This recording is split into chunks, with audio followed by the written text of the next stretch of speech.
सभी को राम राम और जय श्री कृष्ण। तो ये बुक जो आप देख रहे हैं, इसमें बिहार में जितने भी जो एग्जाम होते हैं, इसमें क्वेश्चन का संग्रह किया गया है और हम इस क्वेश्चन का क्या करने वाले हैं, ऑपरेशन करने वाले हैं। हम ऐसा बिल्कुल नहीं करेंगे कि आया केवल ऑप्शन को टिक लगा दिया और आगे बढ़ गया। जब ऐसे करना रहता है तो आप घर पे खुद भी कर सकते हैं, आपको वीडियो देखने का कोई पर्पस नहीं है। ठीक है, तो चलिए हम क्वेश्चन की शुरुआत करते हैं। तो आज का क्वेश्चन क्या बोला गया है, आपको स्क्रीन पे दिखाई पड़ रहा होगा, मेरा नीचे है। ठीक है, तो बोला गया है कि बाजार नियंत्रण प्रणाली किसने प्रारंभ किया था। देखिएगा, अब इसको पहले थोड़ी सी जो हिस्ट्री है इसको पहले खंगाल लेते हैं। ऐसे तो क्वेश्चन है एक लाइन में आगे मार करके बढ़ जाएंगे, लेकिन फिर क्वेश्चन अलग तरीके भी तो पूछ सकते हैं एग्जामिनर ना। तो सबसे पहले हम देखते हैं कि एक वंश था जिसमें आप बताते हैं कि ये दिल्ली जो आप देख रहे हैं, ये दिल्ली में कितने वंश शासन किए थे सल्तनत काल की अगर बात करते हैं तो पहला वंश था कौन सा, गुलाम वंश। ठीक है, गुलाम वंश था। फिर उसके बाद में खिलजी वंश था, और यही खिलजी वंश को आज हम क्या करेंगे, पढ़ लेंगे, जिससे आपको मिल जाएगा कि बाजार नियंत्रण प्रणाली किसने प्रारंभ किया था। ठीक है, और क्यों ऐसा इसको जरूरत पड़ गया था। पहला कौन सा, गुलाम वंश, खिलजी वंश। फिर उसके बाद में कौन सा था, तो तुगलक वंश था। फिर उसके बाद में कौन सा था, सैयद वंश था। फिर उसके बाद में कहिएगा तो लोधी वंश था। ठीक है, जिसमें से हमने कल इसके बारे में पढ़ा दिया था, तुगलक वंश के बारे में पूरे अच्छे तरीके से, लेकिन जैसे जैसे आएगा हम वैसे भी लेते चलेंगे। ठीक है, क्योंकि हम यहाँ पे क्वेश्चन डिस्कस कर रहे हैं और उससे संबंधित जो भी टॉपिक आएंगे वो हम आगे आपको बताते चलेंगे। तो ये खिलजी वंश जो है, अब ये खिलजी वंश के बारे में हम जानते हैं कि ये है कहाँ का, तो ये कहिएगा कि ये तुर्क है। ठीक है, ये तुर्क है। तो अब खिलजी वंश के बारे में थोड़ा सा अब हम देख लेते हैं। ऊपर में हम लिख देते हैं खिलजी वंश, अब हेडिंग में ले लीजिएगा।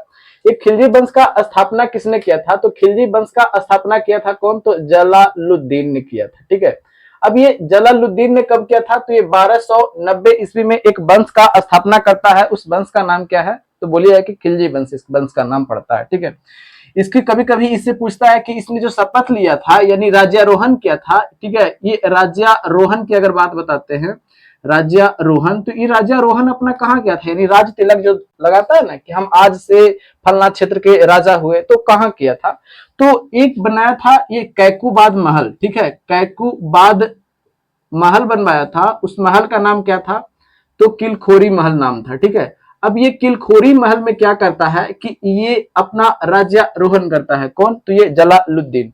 जलालुद्दीन क्वेश्चन पूछे जाते हैं कि जलालुद्दीन ने अपना राज्यारोहण कहाँ करवाया था, तो राज्यारोहण कहाँ करवाता है, किलखोरी महल में। तो किलखोरी महल को बनवाया किसने था, तो यही कैकुबाद ने बनवाया था। ठीक है, अब देखिएगा, अब ये जलालुद्दीन की अगर हम बात करते हैं तो ये जलालुद्दीन का एक भतीजा था। कौन था, ये भतीजा भी कहिए और ये दामाद भी था, दोनों चीज था। ठीक है, क्योंकि मुस्लिम में ये प्रथा रहता है कि अपने में लोग शादी ब्याह कर लेते हैं, तो ये भतीजा था और ये दामाद भी था। तो उस समय की अगर बात बताते हैं तो ये यहाँ पे अगर आप देख रहे हैं यहाँ पे, तो ये पूरा सल्तनत काल है। ठीक है, अब ये जब पूरा सल्तनत काल है तो यूपी का जो छोटा सा हिस्सा था वहां पर एक शासक था, छोटा सा शासक था छज्जू मलिक। ये छज्जू मलिक किसके अंडर में रहता था, तो ये किसके अंडर में, तो यही जलालुद्दीन के अंडर में ही था। अब ये क्या करता है कि ये छज्जू मलिक विद्रोह कर देता है। विद्रोह किसके खिलाफ करता है, तो यही जलालुद्दीन के खिलाफ करता है कि हम तोरा ही ना रहबो, हम जाए थियो, हम तोरा पैसा वगैरह ना दबुआ। ठीक है, तो इस बात से खफा हो जाता है। खफा कौन होगा, राजा होगा खफा। अब ये जलालुद्दीन जो क्या करता है कि यही अलाउद्दीन खिलजी को, किसको, अलाउद्दीन खिलजी को भेजता है, अलाउद्दीन खिलजी को, कि ए सुनो, तुम जाओ और उसको निपटा करके आओ। किसको, ये छज्जू मलिक को, ये काफी ज्यादा उछल रहा है। तो ये अलाउद्दीन खिलजी जाता है और छज्जू मलिक का जो विद्रोह था उसको ये समाप्त कर देता है।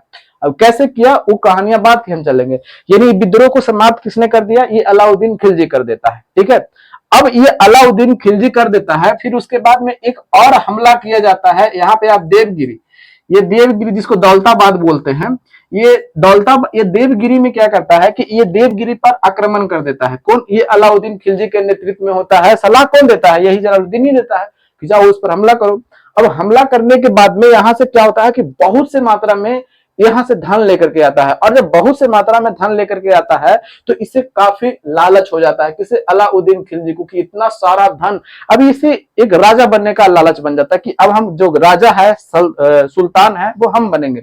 और वही आता है और धोखे से, एक तरह से ससुर कहिए या चाचा कहिए, जो भी कहिए, धोखे से इसको क्या करता है कि गला मिल ले आता है और पीछे से लपेट देता है। ठीक है, यानी धोखे से इसको क्या करता है, अलाउद्दीन खिलजी, जलालुद्दीन खिलजी को क्या कर देता है, निपटा देता है। अब निपटाने के बाद में ये कौन बन जाता है, तो यही अलाउद्दीन खिलजी अब क्या बनता है, सुल्तान बन जाता है।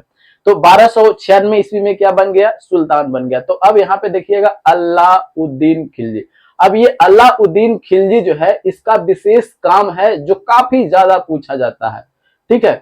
जब अलाउद्दीन खिलजी बना तो इन्होंने सोचा, ये सोचा क्या कि हम पूरी दुनिया को विजेता बनेंगे, यानी पूरी दुनिया को जीतेंगे।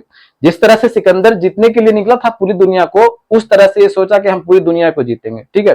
तो पूरी दुनिया को जीतने के लिए ये सबसे पहले क्या करेगा, अपने आसपास के क्षेत्र को जो है वहां से पैसा इकट्ठा करेगा। पैसा, ज्यादा से ज्यादा पैसा चाहिए पूरा दुनिया को जीतने के लिए, सेना मजबूत होना चाहिए। तो सबसे पहले इन्होंने क्या किया कि सेना पर एकदम पहली नजर रखा कि सेना को सबसे ज्यादा मजबूती प्रदान करने के लिए बारे में सोचा ये अलाउद्दीन खिलजी। तो जब अलाउद्दीन खिलजी ऐसा सोचा तो उसके लिए पैसे की जरूरत पड़ेगी।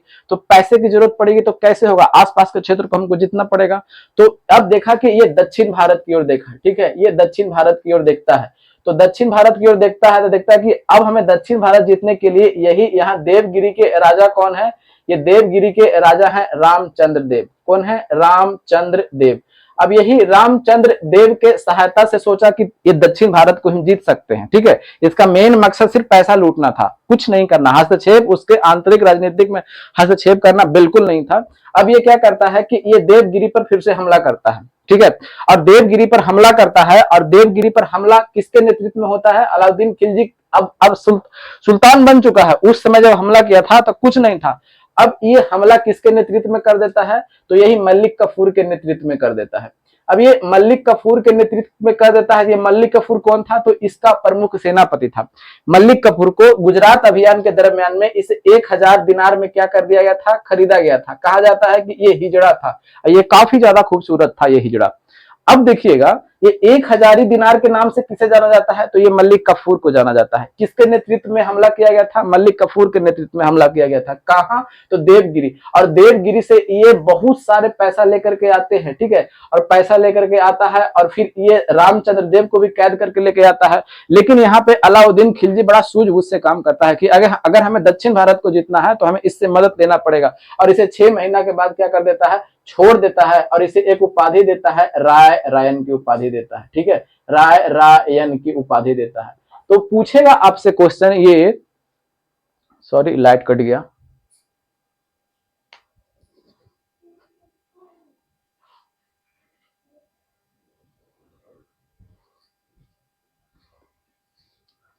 तो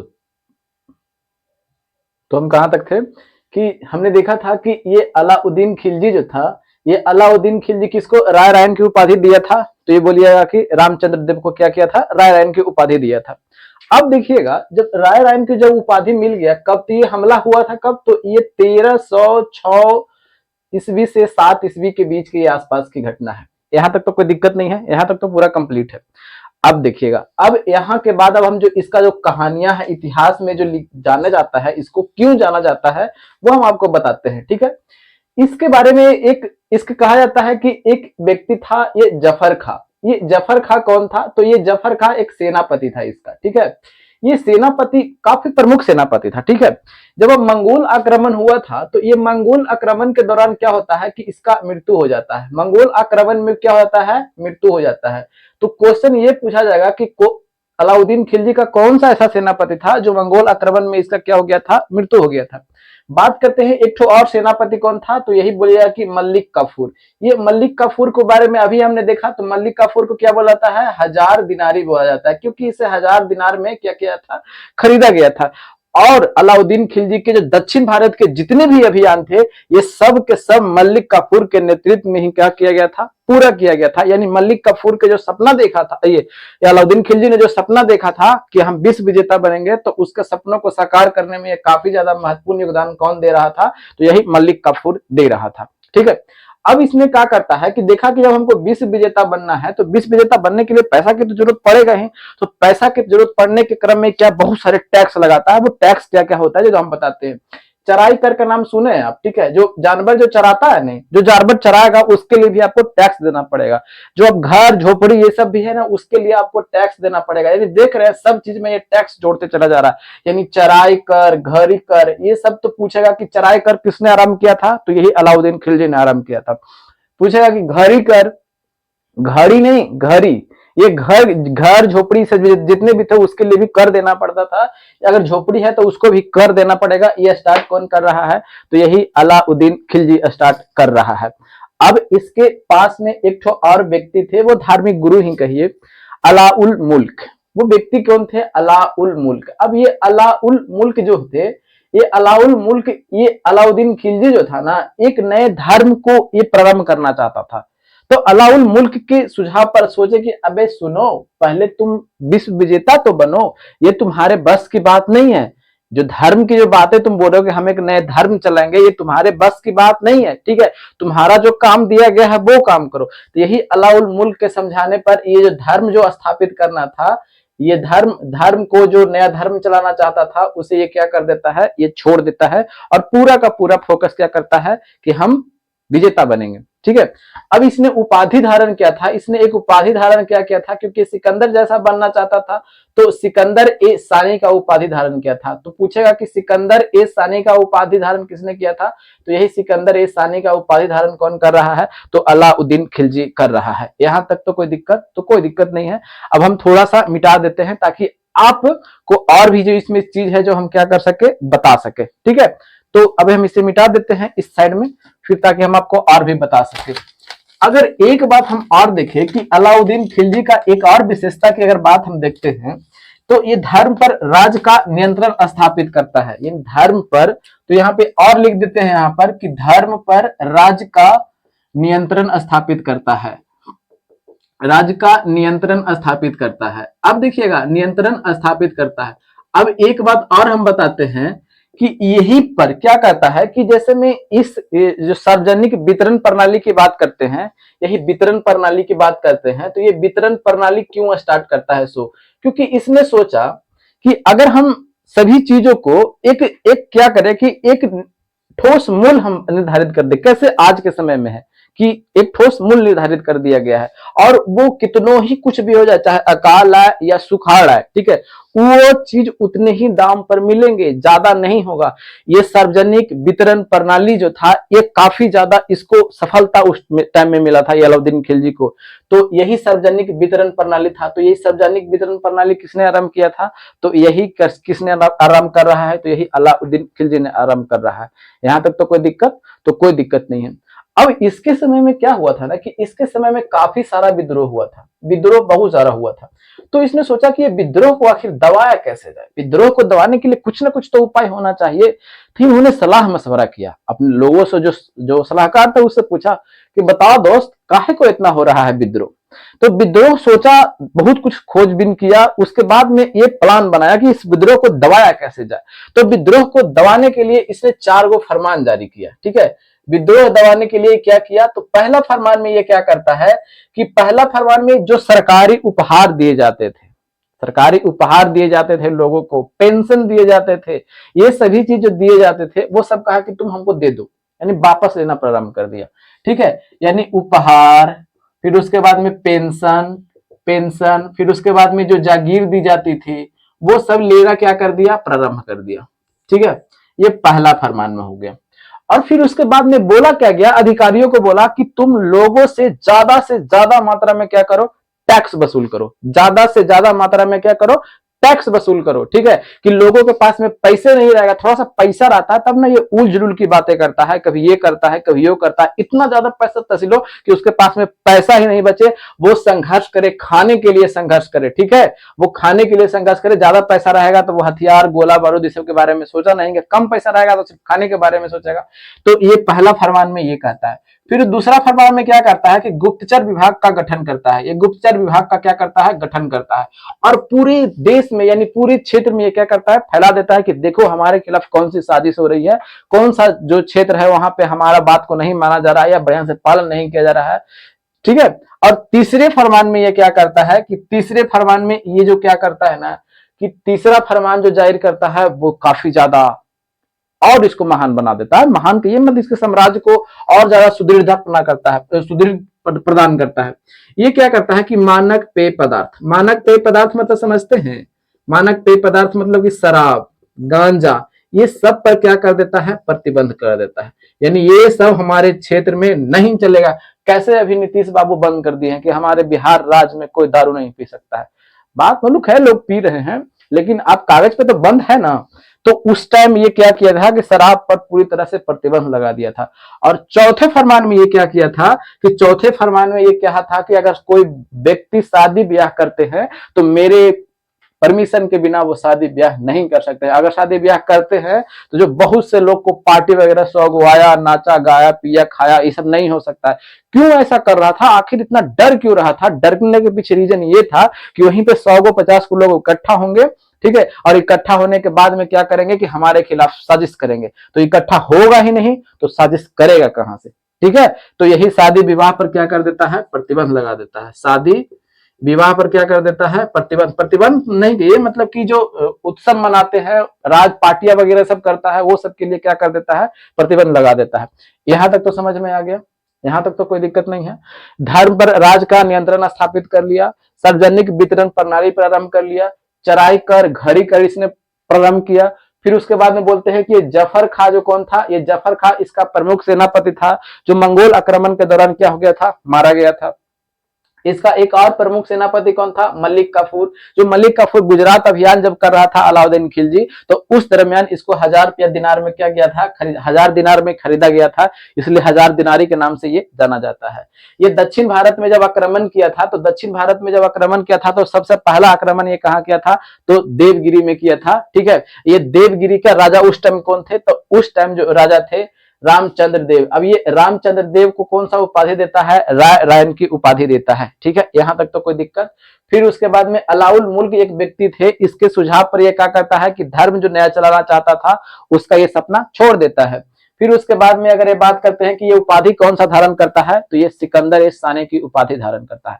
अब एक चीज और प्रमुख है, सबसे ज्यादा प्रमुख ये है कि राजस्थान में एक जगह है मेवाड़, ठीक है। ये मेवाड़ है, मेवाड़ की राजधानी कहां थी, चित्तौड़। अब ये चित्तौड़ के राजा कौन थे, राणा रतन सिंह, राणा रतन सिंह।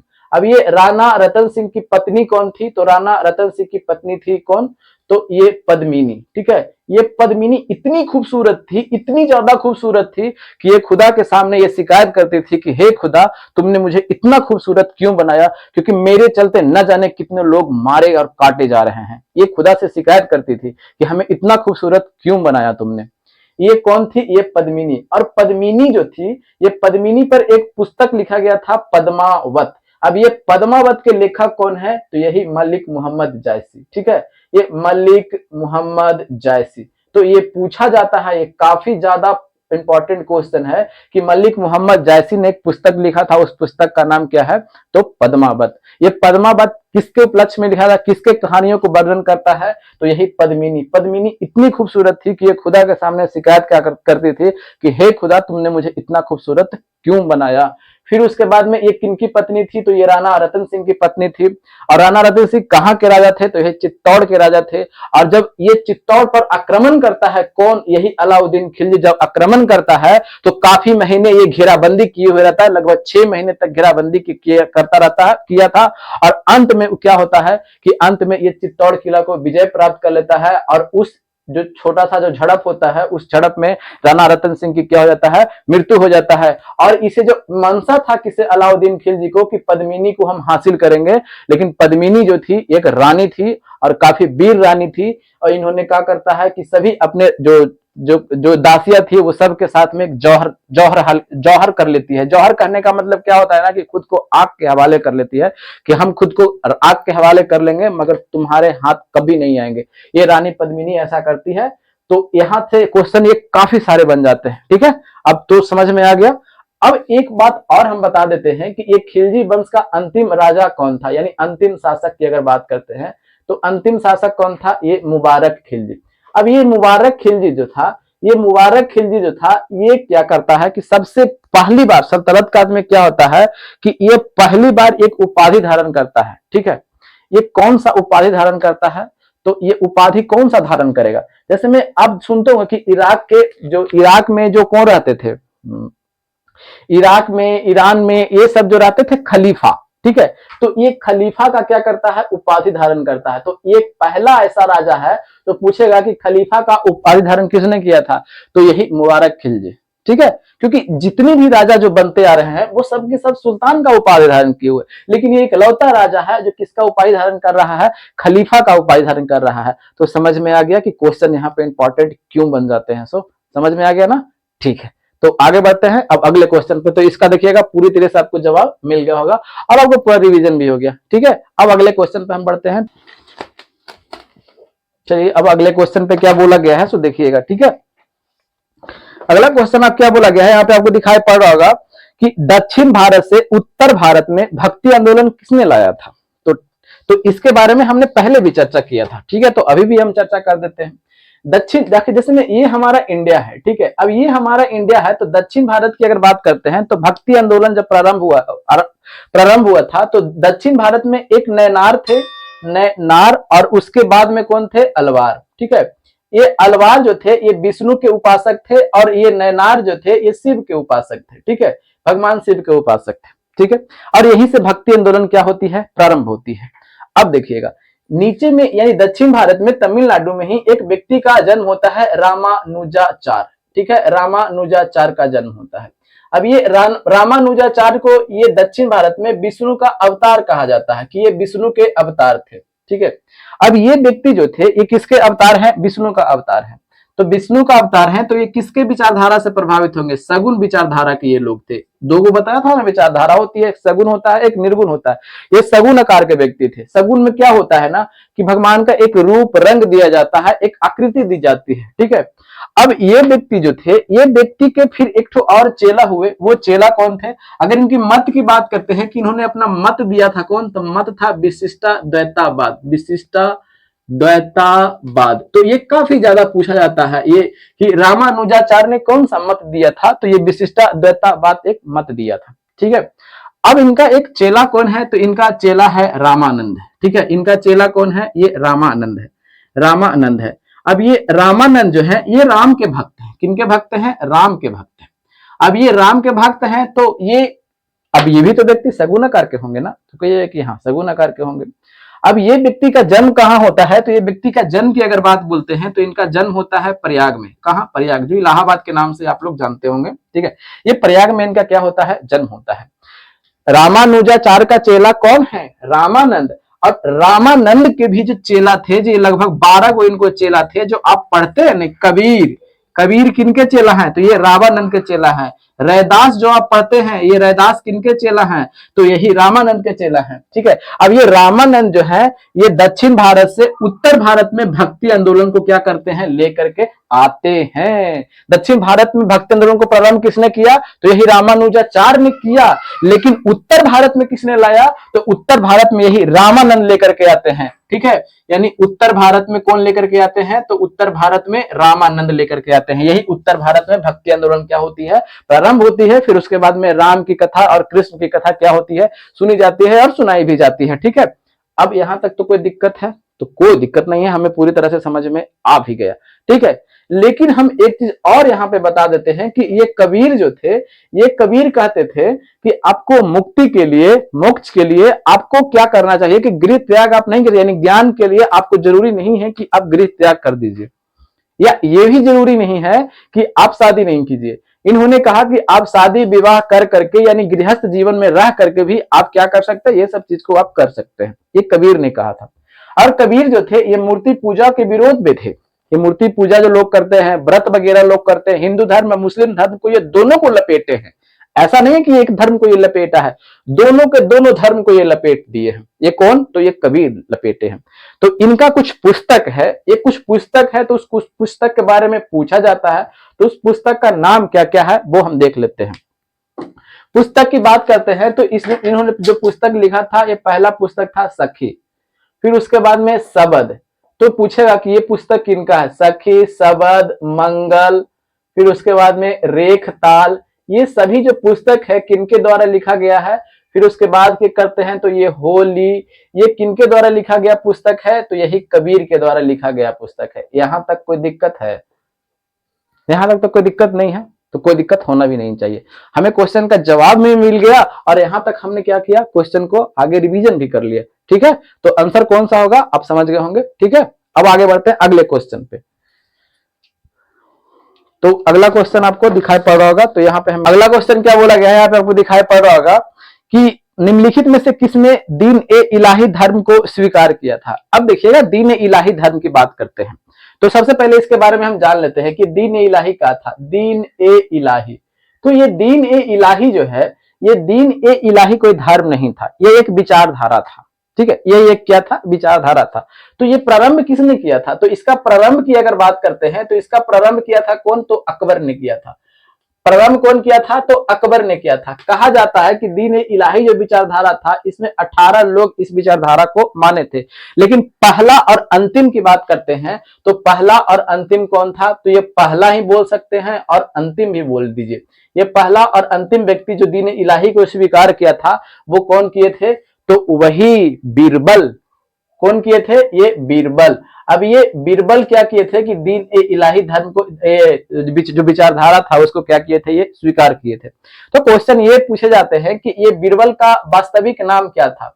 वास्तविक नाम की अगर बात करते हैं तो इनका वास्तविक नाम क्या था, तो महेश दास। ठीक है, इनका वास्तविक नाम क्या था, तो इसका वास्तविक नाम था महेश दास। तो क्या हम यहीं से कुछ और भी बताते चले ताकि आपको और भी रिवीजन होते चले, तो हाँ बिल्कुल। अगर बताते हैं कि अकबर ने राजगद्दी कब प्राप्त किया था, तो 1556 ईस्वी में पानीपत का द्वितीय युद्ध होता है, और पानीपत का द्वितीय युद्ध में क्या होता है कि हेमू को हरा देता है, फिर उसके बाद में ये गद्दी इसको मिल जाता है। ठीक है, फिर उसके बाद में क्या होता है कि 1562 ईस्वी में क्या करता है कि ये दास प्रथा को अंत कर देता है। तो दास प्रथा का अंत कब होता है, तो 1562 ईस्वी में अंत हो जाता है। ठीक है, फिर 1562 ईस्वी में ही ये क्या करता है कि 1562 ईस्वी में ये हरमन दल से मुक्ति प्राप्त कर लेता है। हरमन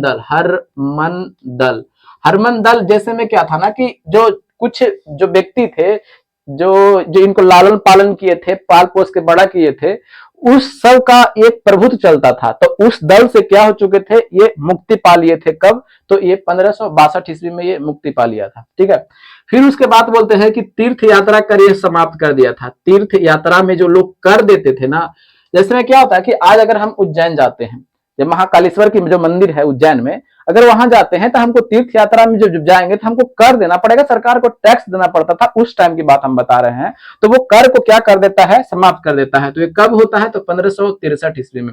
इन्होंने जजिया कर को भी समाप्त कर दिया। जजिया कर समझते हैं, जजिया कर जो गैर मुस्लिमों पर जो कर लगता था वो जजिया कर कहलाता था। तो जजिया कर को कब समाप्त कर देता है, तो 1564 ईस्वी में क्या कर देता है, समाप्त कर देता है। ठीक है, यहां तक तो हो गया। और भी कुछ चीजें हैं तो वो हम बताते चलते हैं। ठीक है, और अभी हमने देखा कि ये दीन इलाही है, तो दीन ए इलाही का शुरुआत कब हुआ था, तो 1582 ईस्वी में शुरुआत होता है। इसकी शुरुआत कब होती है, तो 1582 ईस्वी में दीन ए इलाही का क्या होता है, शुरुआत होता है।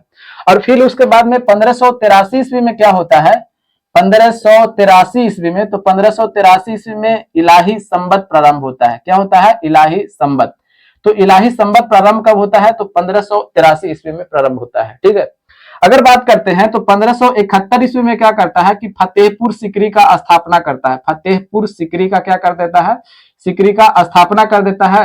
और अपनी राजधानी जो करता है ये आगरा से कहां कर देता है, आगरा से, ये राजधानी आगरा से कहां कर देता है, यही फतेहपुर सीकरी कर देता है। ठीक है, तो पूछेगा कौन कि फतेहपुर सीकरी का स्थापना कब हुआ था, तो 1571 ईस्वी में। आगरा से राजधानी कहां किया गया था, तो फतेहपुर सीकरी। कब हुआ था, तो 1571 ईस्वी में फतेहपुर सीकरी का क्या होता है, स्थापना होता है। ठीक है, और फतेहपुर सीकरी का राजधानी भी परिवर्तन होता है 1571 ईस्वी में होता है। ठीक है, बात करते हैं कि इबादत खाना की स्थापना कब हुआ था। इबादत खाना, तो इबादत खाना की अगर बात करते हैं तो इबादत खाना की स्थापना कब होता है, तो 1575 ईस्वी में इबादत खाना की स्थापना होता है। और इबादत खाने में सभी धर्मों को प्रवेश की अनुमति कब होती है, प्रवेश की अनुमति कब होती है, तो प्रवेश की अनुमति जो होती है 3 साल के बाद। यानी सभी धर्मों को लोग को इबादत खाना एक क्या था, स्थापना किया था।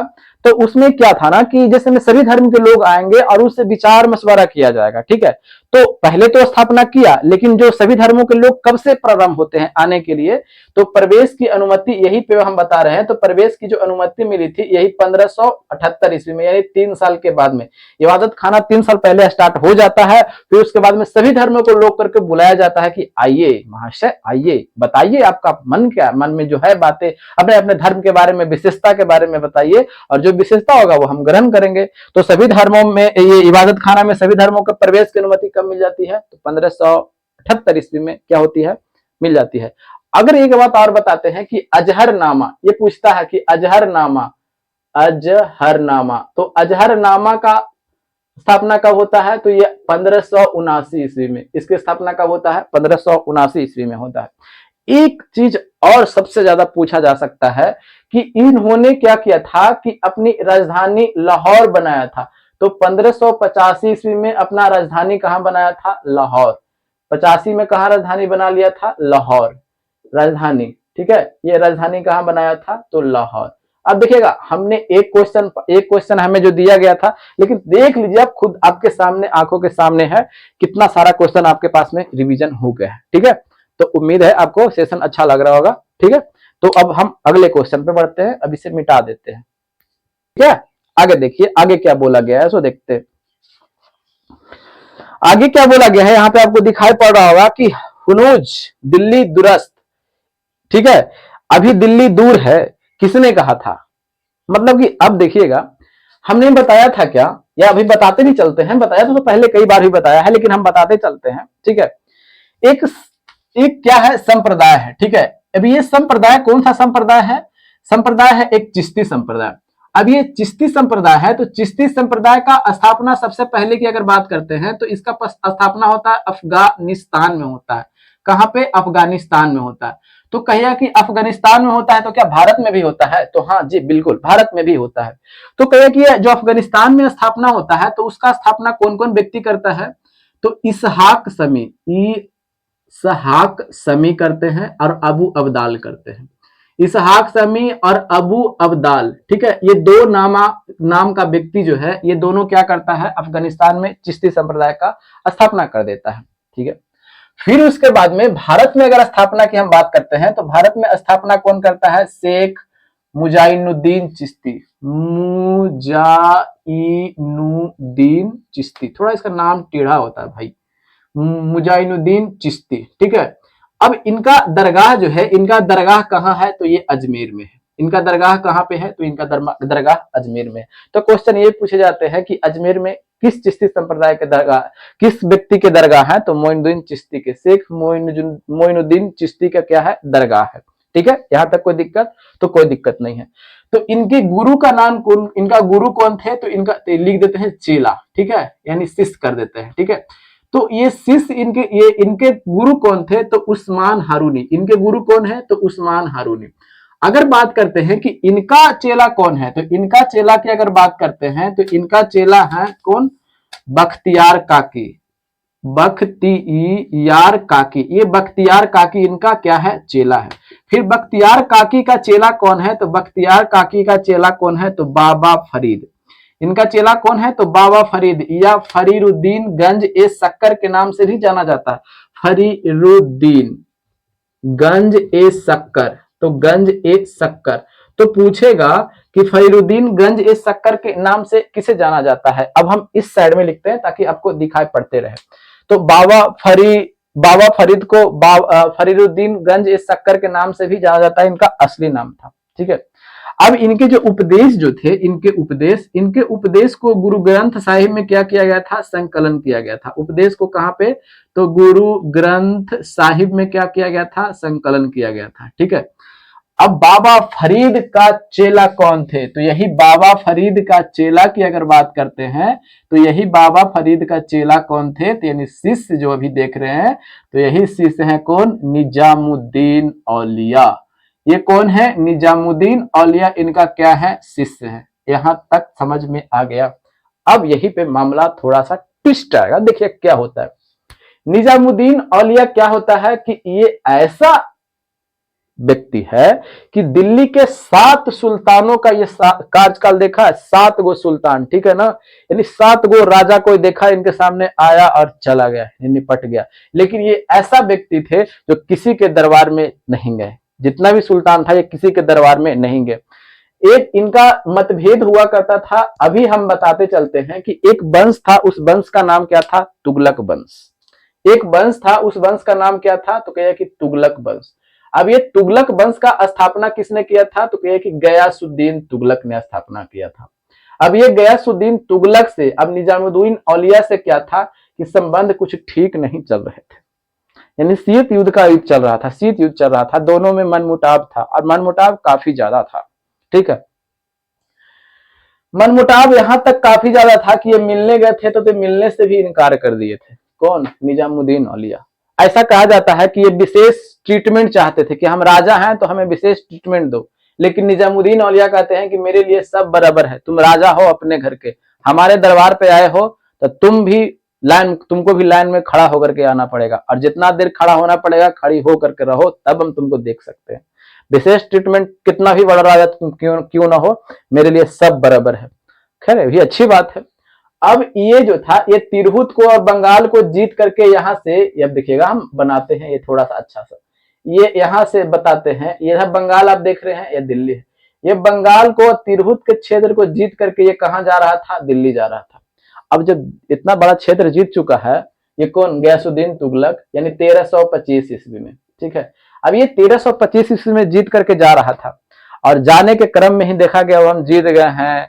फिर उसके बाद में एक लेटर भेजता है, किनके पास में? यही निजामुद्दीन औलिया के पास में ये भेजवाता है लेटर, और भेजवाता है, कहा कि दिल्ली, औलिया साहब दिल्ली को खाली कर दीजिए, हम आ रहे हैं। ठीक है, यानी लड़ाई तो था ही, तो दिल्ली खाली कर दीजिए, हम क्या कर रहे हैं? आ रहे हैं। तब उसके जवाब में निजामुद्दीन औलिया बोलते हैं कि दिल्ली दुरस्त, दिल्ली अभी दूर है, और वही दिल्ली दूर है, यही यूपी के अफगानपुर में पहुंचते हैं, अफगानपुर, यही अफगानपुर में पहुंचते हैं, और ऊपर से क्या होता है कि जौना खां जिनका बेटा था, ये जौना खां बेटा एक क्या किया था? घर बनाया था लकड़ी का, और वो लकड़ी क्या होता है? ऊपर से गिर जाता है, और वही दब के क्या होता है? ये व्यक्ति गयासुद्दीन तुगलक मर जाता है। यानी अपने बेटा द्वारा बनाया गया घर था, उसी में ये व्यक्ति गिर करके क्या होता है? मर जाता है। कौन? तो यही गयासुद्दीन तुगलक। तो यही चीज पूछा गया है कि ये किसने कहा था कि दिल्ली दुरस्त, यानी दिल्ली अभी दूर है? तो सही में दूर है। देखिए कि अब दिल्ली भी नहीं पहुंचा, रास्ते में अभी अफगानपुर में क्या होता है? ये व्यक्ति मर जाता है, गयासुद्दीन तुगलक। तो किसके लिए कहा गया था? तो गयासुद्दीन तुगलक के लिए कहा गया था। समझ में आ गया पूरा माजरा? ठीक है, अब देखिए और भी क्वेश्चन बन सकते हैं कैसे। अब निजामुद्दीन औलिया है जो है, ये निजामुद्दीन औलिया का भी चेला थे। कौन? तो निजामुद्दीन औलिया का चेला कौन थे? तो अमीर खुसरो। इनका चेला कौन है? तो अमीर खुसरो इनका चेला है। ठीक है, अब अमीर खुसरो का वास्तविक नाम भी पूछता है, तो अगर वास्तविक नाम की अगर हम बात बोलते हैं तो इनका वास्तविक नाम क्या था? तो इसका वास्तविक नाम था अबुल हसन। इसका वास्तविक नाम क्या था? तो अबुल हसन इसका वास्तविक नाम था। ठीक है, अगर बात करते हैं कि इसको क्या कहा जाता है? महबूब ए इलाही। महबूब ए इलाही पूछेगा कि महबूब ए इलाही के नाम से किसे जाना जाता है? तो महबूब ए इलाही के नाम से किसे जाना जाता है? ईश्वर का प्यारा। महबूब ए इलाही मतलब ईश्वर का प्यारा किसे कहा जाता है? तो यही निजामुद्दीन औलिया को कहा जाता है। यहां तक कोई दिक्कत? तो कोई दिक्कत नहीं है। और ये व्यक्ति का मृत्यु कब होता है? ये मृत्यु कब तो नहीं, ये व्यक्ति का मृत्यु दिल्ली में हो जाता है, और दिल्ली में ही इनको क्या किया जाता है? दफना दिया जाता है। और ये अमीर खुसरो इनका प्रिय, इनको बहुत ज्यादा मानता था। जैसे ही इनकी मृत्यु होती है 2-3 दिन के बाद इनका भी मृत्यु हो जाता है, और दोनों को सामने दिल्ली में क्या किया जाता है? दफना दिया जाता है। ठीक है, आगे बढ़े। देखिएगा पूरा हमने क्या किया? खत्म कर दिया, ताकि आपको कोई दिक्कत भी ना हो। ठीक है, संप्रदाय भी आपने देख लिया, फिर और भी चीज को देख लिया। क्वेश्चन किसी भी तरीके से पूछे हम उसको यूं खत्म कर देंगे, यूं। ठीक है, अब आगे देखिए अगले पे, इसे मिटा देते हैं। आगे क्या बोला गया है यहाँ पे देखिएगा, दिखाई पड़ रहा होगा आपको कि किसके शासनकाल में सबसे अधिक मंगोल आक्रमण हुए। अब देखिएगा मंगोल आक्रमण की बात करते हैं। ठीक है, तो तर्माश्रिन जो था, ये तर्माश्रिन भी आक्रमण किया था। ये कब? तो ये जब मोहम्मद बिन तुगलक शासन कर रहा था ना, तो उस समय किया था। तो अब देखिएगा, अब आ जाते हैं। अभी हमने देखा था, ठीक है, तुगलक वंश का स्थापना किसने किया था? तो यही गयासुद्दीन तुगलक। कौन किया था? स्थापना की बात करते हैं तो स्थापना कौन कर रहा है? तो गयासुद्दीन तुगलक।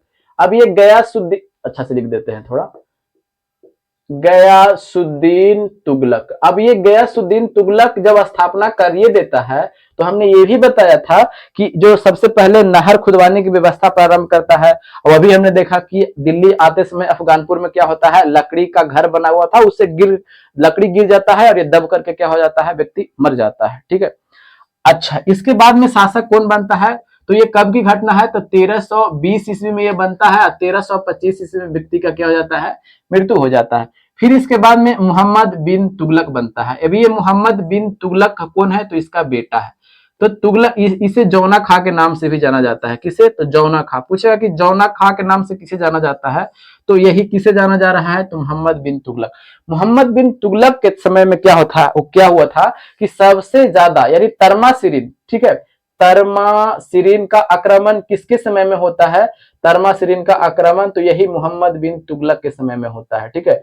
और सबसे ज्यादा मंगोल आक्रमण की बात करते हैं तो मंगोल आक्रमण सबसे ज्यादा किसके समय में होता है, तो ये इसी के समय में होता है, ठीक है। आक्रमण किसके समय में होता है, तो इसी के समय में होता है। हमने ये भी बात बताया था कि ये मोहम्मद बिन तुगलक जो था ये सर्वाधिक सभी सुल्तानों में पढ़ा लिखा सुल्तान था। ये 10 साल 15 साल के भविष्य को खुद देख लेता था, ये भी हमने बताया था, ठीक है। यानी सर्वाधिक पढ़ा लिखा सुल्तान था। और इस जब सर्वाधिक पढ़ा हुआ लिखा रहेगा तो सर्वाधिक क्या करेगा, अपने राज्य में कुछ न कुछ चीज का उपयोग करेगा ताकि उससे जनता को भलाई हो सके। इन्होंने क्या किया था कि अपनी राजधानी को दिल्ली से कहां कर दिया था, तो ये दिल्ली से यही देवगिरी जो भी हम कुछ देर पहले पढ़ रहे थे, यानी इसको दौलताबाद भी बोला जाता है, दिल्ली से कहां कर दिया था, तो यही दौलताबाद कर दिया था, ठीक है। फिर इन्होंने क्या किया था कि कृषि को आगे बढ़ाने के लिए, कृषि को उन्नत किस्म में लाने के लिए, यानी उसकी उपज को बढ़ाने के लिए एक विभाग का गठन किया था, अमीर ए दीवान ए कोही। तो अमीर ए दीवान ए कोही, ठीक है। तो पूछेगा कि अमीर ए दीवान ए कोही किससे संबंधित है, तो कहेगा कि कृषि से संबंधित है। ये किसने स्थापना करता है, तो ये मोहम्मद बिन तुगलक स्थापना करता है, ठीक है। अब ये क्या होता है कि ये व्यक्ति जो है, ये व्यक्ति गुजरात अभियान के बाद में ये व्यक्ति थट्टा जा रहा था, यानी सिंध जा रहा था, और थट्टा नामक स्थान पर इसकी क्या हो जाती है, मृत्यु हो जाती है, ठीक है। समझ में आ गया। देखिएगा हमने यहां तक आपको पूरा अब मोहम्मद बिन तुगलक के बारे में क्या कर दिया, पढ़ा दिया। कोई दिक्कत है, तो कोई दिक्कत नहीं है। अगर और बताना जानना चाहते हैं तो और भी बता देते हैं। बात क्या था कि इसने सबसे पहले क्या किया था कि सांकेतिक मुद्रा का प्रचलन किया था। सांकेतिक मुद्रा का प्रचलन किसने किया था, तो इसी ने किया था। भारत में सांकेतिक मुद्रा का प्रचलन की अगर बात बोलते हैं तो ये इसी ने किया था, ठीक है। लेकिन अगर विश्व में पूछा जाएगा तो चीन में कुबलई खां के द्वारा किया गया था, ठीक है। यानी 100 साल पहले की बात है, यानी 1200 के आसपास में कुबलई खां क्या कर लिया था। लेकिन ये कब हो रहा है, 1300 ईस्वी के आसपास में ये हो रहा है। देख ही रहे हैं कब से हो रहा है, यानी 1325 के बाद, यानी 26-27 में ये हो रहा है। राजधानी अपना कहाँ किया था, ये यहाँ किया था, दौलताबाद किया था। कोई दिक्कत है, आगे बढ़ते हैं, आगे चलते हैं, ठीक है। अब इसे मिटा देते हैं। अब इसका जवाब तो आपको मिल गया होगा, तो इसका कौन सा जवाब हो जाएगा, तो 22 का हो जाएगा, मोहम्मद बिन तुगलक हो जाएगा, ठीक है। यहाँ पे आपको दिखाई पड़ रहा होगा कि दिल्ली सल्तनत की दरबारी भाषा क्या था, ठीक है। यानी क्वेश्चन नंबर 23 में क्या बोला गया है कि जो दिल्ली जो आप देखे, जितना भी सल्तनत जो देखे, गुलाम वंश देखे, फिर उसके बाद में खिलजी वंश देखा, तुगलक वंश देखा, ये सभी का जो भाषा था, राजभाषा, वो राजभाषा क्या था, तो कहिए कि ये राजभाषा की अगर बात करते हैं तो ये राजभाषा क्या था, तो ये राजभाषा क्या था, फारसी था। ये कौन सा भाषा था, ये फारसी था, ठीक है। यहां तक कोई दिक्कत है, तो कोई दिक्कत नहीं है, आगे बढ़ते हैं। तो क्वेश्चन का तो सिंपल सा जवाब है। अगले पे यहाँ पे आपको दिखाई पड़ रहा होगा कि सिखों के 10वें गुरु गुरु गोविंद सिंह का जन्म कहाँ हुआ था। अब देखिएगा ये गुरु गोविंद सिंह के बारे में अब हमें जानना है, तो क्या हम गुरु गोविंद सिंह के बारे में जान लेते हैं, तो हाँ बिल्कुल जान लेते हैं। गुरु गोविंद सिंह के बारे में देख लेते हैं, तो इससे देखिएगा आपको रिवीजन पूरा का पूरा हम करवा देंगे यहाँ पर, ठीक है। गुरु गोविंद सिंह कैमे गुरु थे, तो बोलिए कि 10वें गुरु थे। कैमे गुरु हैं, तो ये 10वें गुरु हैं। अगर बात करते हैं इनका जन्म कब हुआ था, तो जन्म पूछा जाता है तो जन्म कब होता है, तो 1666 ईस्वी में जन्म होता है। तो जन्म इनका कहाँ होता है, तो इनका जन्म इनका होता है पटना में होता है, ठीक है। इनका जन्म कहाँ होता है, पटना में होता है। इनके पिताजी और माताजी असम के दौरा पर थे। फिर इसी के दरमियान में क्या होता है कि इनको प्रसव पीड़ा होती है, तो पटना में ही क्या होता है, ये रुके हुए रहते हैं, और पटना में ही गुरु गोविंद सिंह का क्या हो जाता है, जन्म होता है। तो यही क्वेश्चन पूछा गया है कि गुरु गोविंद सिंह का जन्म कहाँ हुआ था, तो हुआ था कहाँ पे, तो पटना में हुआ था। पटना में हुआ था। तो इनके केमे गुरु ये हैं, तो ये 10वें गुरु हैं और ये अंतिम गुरु हैं। अब इनके बारे में कुछ विशेषता है जो हम देख लेते हैं। सबसे पहले इन्होंने 1699 ईस्वी में क्या किया था कि खालसा पंथ का स्थापना किया था। तो पूछेगा कि खालसा पंथ का स्थापना किसने किया था, तो यही गुरु गोविंद सिंह ने स्थापना किया था। कब, तो 1699 ईस्वी में स्थापना करता है। इन्होंने पंचककार किया, ये पंचककार बोला था। पंचककार में क्या क्या था, पंचककार, ये पंचककार में क्या था कि 5 गो क से देखिए क्या क्या आता है। पहला क्या था? कृपान। फिर उसके बाद में क्या था? तो कंघा था। फिर उसके बाद में क्या था? तो कच्छा था। फिर उसके बाद में क्या था? तो काड़ा था। और फिर उसके बाद में कृपान हो गया, कंघा हो गया, कच्छा हो गया, काड़ा हो गया, और एक चीज और क्या था वो ध्यान में नहीं आ रहा, ठीक है, वो ध्यान में नहीं आ रहा है, एक चीज और क्या था जो, ठीक है। तो अब देखिएगा हम इसने यहां तक बता दिया हमने, ये 10वें गुरु तक बताया। तो 10 गुरु अगर जो होते हैं वो 10 गुरु को अगर हम ले लेते हैं ताकि आपको रिवीजन भी हो जाए, क्योंकि बच्चे काफी ज्यादा कंफ्यूज करते हैं कि पहला गुरु कौन थे, दूसरा गुरु कौन थे, तीसरा गुरु कौन थे, ठीक है। तो चलिए अब हम आगे बढ़ते हैं। अब हम देखते हैं कि अगर बात करते हैं पहला गुरु की, अगर बात करते हैं तो देखिएगा प्रथम गुरु कौन थे, तो प्रथम गुरु है गुरु नानक, ठीक है। ये गुरु क्या थे? ये गुरु नानक थे। दूसरे गुरु की बात करते हैं तो दूसरे गुरु कौन थे, तो दूसरे गुरु कौन है? गुरु अंगद है, ठीक है। तीसरे गुरु की अगर बात करते हैं तो तीसरे गुरु कौन थे, तो गुरु अमरदास हैं। तीसरे गुरु कौन है? तो गुरु अमरदास हैं, ठीक है। ये तीसरे गुरु कौन है? तो अमरदास है। चौथे गुरु की बात करते हैं तो चौथे गुरु कौन है? तो चौथे गुरु है रामदास है। पांचवें गुरु की बात करते हैं तो पांचवें गुरु कौन है? गुरु अर्जुन देव है, गुरु अर्जुन देव है, ठीक है। छठे गुरु की बात करते हैं तो छठे गुरु कौन है? तो हरगोविंद है। छठे गुरु कौन है? तो हरगोविंद है। अब यहाँ पे हम सातवें गुरु लिख देते हैं। सातवें गुरु कौन थे? तो गुरु हर राय, गुरु हर राय, ठीक है, ये गुरु हर राय। आठवें गुरु की बात करते हैं तो हर किशन थे, ये हर किशन थे। अब नौवें गुरु की बात करते हैं तो नौवें गुरु कौन थे? तो तेग बहादुर। ये कौन थे? ये तेग बहादुर थे। और यही 10वें गुरु हमारे कौन है? तो गुरु गोविंद सिंह। अब ये गुरु गोविंद सिंह जो थे ये कितने गुरु हैं? 10वें गुरु हैं और ये अंतिम गुरु हैं। अब देखिएगा सभी के बारे में तो हमें नहीं पढ़ना है, लेकिन कुछ जो विशेषता है वो हम आपको सामने क्या कर देते हैं, रखने के प्रयास करते हैं ताकि आप भूले नहीं, आप रिवीजन आपको होते चले, ठीक है। बात करते हैं तो गुरुमुखी लिपि का प्रारंभ किसने किया था? तो गुरुमुखी लिपि का प्रारंभ किसने किया था? तो गुरु अंगद ने किया था, ठीक है। लंगर व्यवस्था को प्रारंभ किसने किया था? ये लंगर को प्रारंभ किसने किया था? तो यही गुरु नानक ने किया था। लेकिन इसे अस्थाई कौन कर दिया? तो यही गुरु अंगद ने अस्थाई कर दिया कि पहले पंगत उसके बाद संगत, पहले तुम खा लो भाई भर पेट। तो आप ये देखते होंगे कि पंजाबी लोग जो होते हैं ना, खाने खिलाने पिलाने में लोगों को काफी ज्यादा आगे रहते हैं, ठीक है। वो कहते हैं कि खिलाओ पिलाओ, यानी पहले पंगत उसके बाद संगत होना चाहिए। पहले जो व्यक्ति आता है उसको भर पेट पहले खाना खिलाओ, एक गिलास पहले उसको छाछ दो, फिर उसके बाद दही पिलाओ, उसके बाद बात करो, ठीक है। बात करते हैं ये रामदास की बात करते हैं, ठीक है। ये अमरदास की बात करते हैं तो अमरदास में कुछ ज्यादा इंपॉर्टेंट काम नहीं होता है, ठीक है। इनकी जो बेटी थी बीबी भानी, ये बीबी भानी को अकबर कुछ जमीनें जागीर देता है, तो खैर वो चीज तो नहीं पूछा जाएगा, लेकिन रामदास में पूछा जा सकता है कि अकबर जो था ये 500 बीघा जमीन दान में देता है। 1 बीघा नहीं, 500 बीघा। अब भाई राजा है, उतने बड़े क्षेत्र का मालिक है, तो इसके लिए 500 बीघा थोड़े नहीं कुछ है। तो 500 बीघा क्या करता है, ये जमीन किसको देता है? रामदास को दान में देता है। और यही 500 बीघा पर एक शहर का स्थापना किया जाता है जो अमृतसर के नाम से जानते हैं। तो पूछेगा कि अमृतसर शहर का स्थापना किसने किया था? तो अमृतसर शहर का स्थापना कौन कर रहे हैं? तो यही गुरु रामदास कर रहे हैं। कौन कर रहे हैं? तो गुरु रामदास कर रहे हैं, ठीक है। बात करते हैं ये गुरु अर्जुन देव की बात करते हैं तो गुरु अर्जुन देव जो थे इनको सच्चा पातशाह के नाम से जाना जाता है। तो पूछेगा कि सच्चा पातशाह के नाम से किसे जाना जाता है? तो यही गुरु अर्जुन देव को जाना जाता है। इसे गुरु अर्जुन देव को फांसी पर किसने चढ़ा दिया था? तो यही गुरु अर्जुन देव को फांसी पर चढ़ा दिया था कौन? तो कहिएगा कि जहांगीर। ये जहांगीर क्या कर दिया था? फांसी पर इसे चढ़ा दिया था, ठीक है। यहां तक हम शॉर्ट में लिख रहे हैं ताकि आप समझ देखिएगा, तो ठीक है। बात करते हैं ये हरगोविंद की। तो हरगोविंद ने क्या किया था कि ये अपने जो जितने भी जो सिख थे उनको लड़ाकू जाति में बदलने का काम किया था। किंग में ये लड़ाकू जाति में बदलने का काम किया था, ठीक है।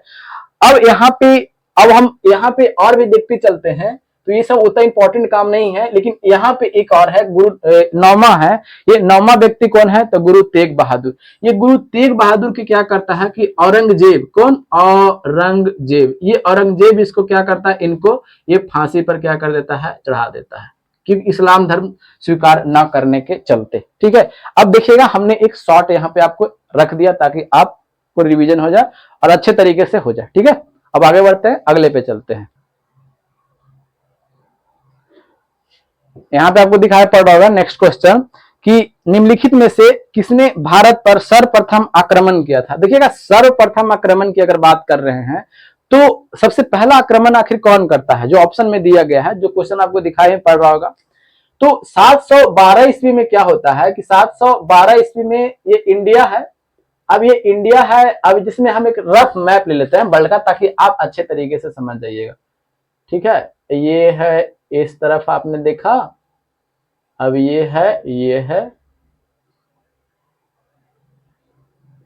अब देखिएगा,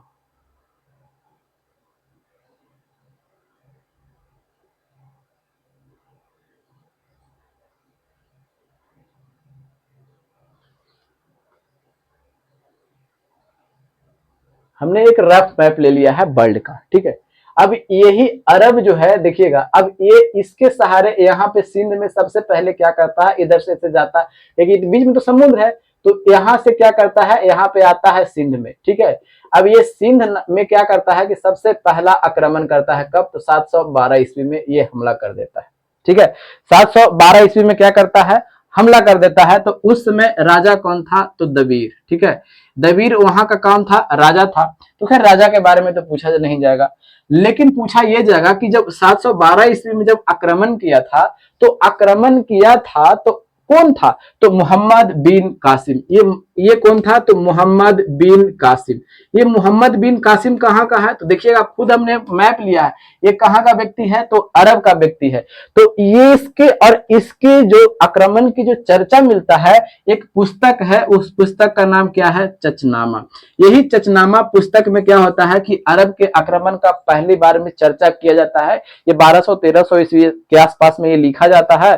फिर उसके बाद में जो इसका जो चर्चा मिलता है, ये कौन से चचनामा नाम के पुस्तक में मिलता है कि मोहम्मद बिन कासिम जो था, जो सर्वप्रथम क्या करता है कि भारत पर, ये सिंध के जो क्षेत्र है वहां पर क्या करता है, आक्रमण करता है। क्योंकि सिंध तो उस टाइम तो पाकिस्तान तो भारत का हिस्सा था ना, आज न भलुक बट गया है।